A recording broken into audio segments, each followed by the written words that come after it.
আমরা আধুনিক প্রযুক্তির উপরে জোর দিয়েছি। যেমন নাসার বেশ কিছু স্যাটেলাইট আছে, বর্তমানে এগুলো কয়েকটা দেশের তারা মানে নানান ধরনের তথ্য দিচ্ছে, ইনফরমেশন দিচ্ছে। আগামীতে হয়তো তারা দক্ষিণ এশিয়াতেও সেই স্যাটেলাইটের তথ্যগুলো আমরা পেতে পারি। তো সেটা যখন হবে পর্যায়ক্রমে সেখানে বাংলাদেশের বিষয়টাও তারা বিবেচনা করবে এবং এটা হয়তো আমরা খুব কম মূল্যে বা হয়তো বিনামূল্যেও পেতে পারি। এভাবে যে বিষয়গুলিতে আমাদের অবস্থানগুলো অভিন্ন, যেমন জলবায়ু পরিবর্তন এবং সেটার অভিঘাত মোকাবিলার ক্ষেত্রে বাংলাদেশ এবং আমেরিকা আরও কীভাবে কাজ করতে পারে ওটা আমরা সেটা নিয়ে আলাপ করেছি। যখন আমরা জলবায়ু নিয়ে কথা বলি পরিবেশের বিষয়টা চলে আসে, পরিবেশ, বন, জীববৈচিত্র্য।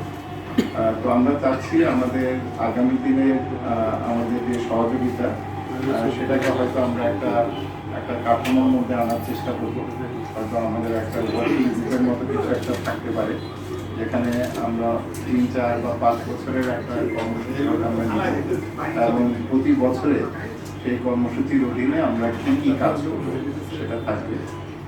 এছাড়াও আমরা যেটা বলেছি যে জলবায়ু অর্থায়নের যে বিষয়টা আছে সেখানে বিশেষ করে আমরা যেটা বলি যে মাল্টি ইন্টারন্যাশনাল ডেভেলপমেন্ট ব্যাংক, যে এমডিবি, যেমন বিশ্ব ব্যাংক আছে, এডিবি আছে, তাদের আগামী দিনে তারা কীভাবে অর্থায়ন করবে জলবায়ু, এটা কিন্তু একটা বড় বিষয়।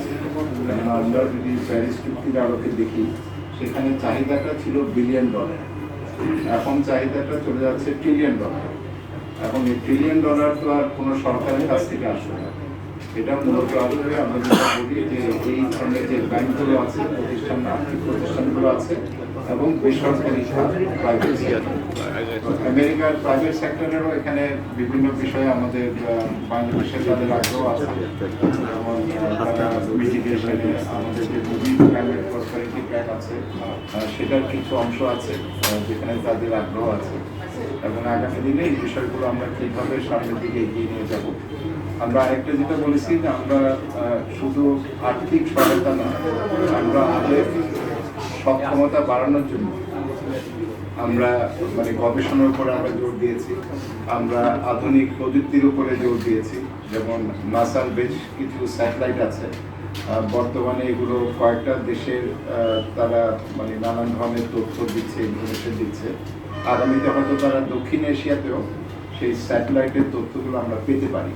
তো সেটা যখন হবে পর্যায়ক্রমে সেখানে বাংলাদেশের বিষয়টাও তারা বিবেচনা করবে এবং এটা হয়তো আমরা খুব কম মূল্যে বা হয়তো বিনামূল্যেও পেতে পারি।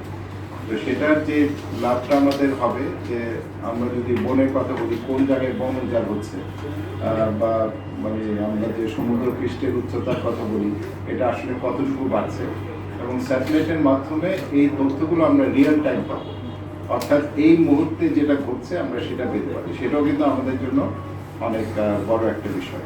তো আমরা এইভাবেই জলবায়ু পরিবর্তনের বিষয়টাকে বাংলাদেশ কিভাবে মোকাবেলা করবে এবং এছাড়াও আমরা যেমন একটা মিথেন একটা প্যাচ আমরা ওদের সাথে সই করেছি।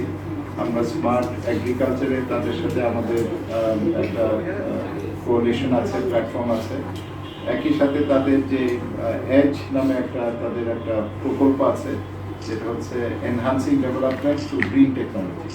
কেননা বাংলাদেশ সরকারেরও একটা নীতি আমাদের পরিকল্পনা কমিশন থেকে অনুমোদন করেছে, সেটা হচ্ছে গ্রিন অ্যান্ড ক্লাইমেট রেসিলিয়েন্ট ডেভেলপমেন্ট।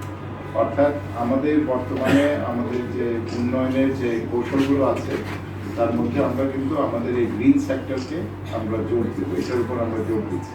সুতরাং সেখানেও তারা সহযোগিতা করতে পারে।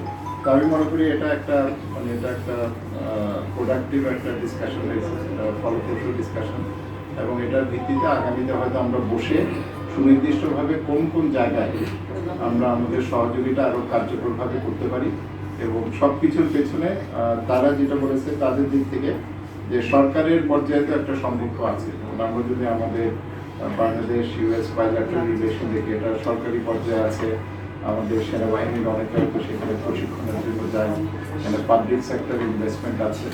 তবে তারা চাচ্ছে এমন প্রকল্প নেওয়ার জন্য যার মাধ্যমে মানুষ একেবারে প্রান্তিক পর্যায়ে সরাসরি যেন তারা বেনিফিটেড পায়।